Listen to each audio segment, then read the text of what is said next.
It's James Willoughby, and I'm bringing you another installment of what's happening in the Austin market. This is for the week ending December 10th, 2023. We are fully on the Christmas swing here, but with some surprisingly good numbers for those that are still listed for sale. So let's dive right into it and let's talk about it. So total active listings this week, it dropped once again. And if you were watching this over the last several weeks, you probably heard how I predicted it would converge with last year's graph right here. So we're really close. We went from over almost 9,100 listings to just above 8,800 listings last week, compared to 8,500 listings last year, same week, right? So you see when we pull this back, you can see the graphs are very close to each other. So that's good news because I think, at the end of the day, overall active inventory is what adds into days on market. And with the inventory dropping and the spring coming, and keep in mind my definition of spring in Austin is January.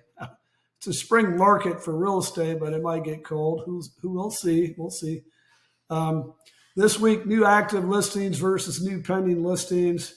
You might remember that we have an inverted curve, which is good because ever since the third week of November, which was right before Thanksgiving, we've had more new pendings than we've had new active listings for that week. So you can see we're still tracking higher. There was Thanksgiving. There's the week after Thanksgiving.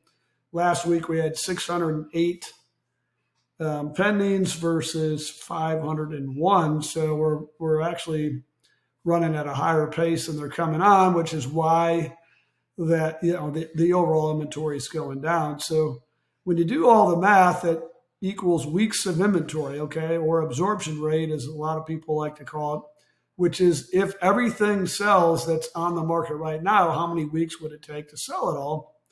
Now, the high chart or the high point here was Thanksgiving week.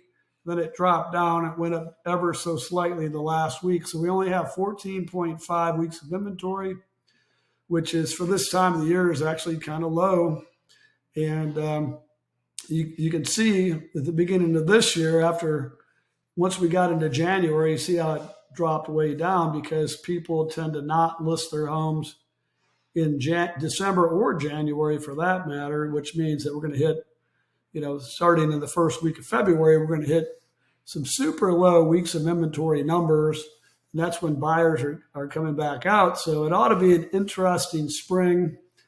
Austin seems to be a pretty resilient market no matter what curveball you throw at it.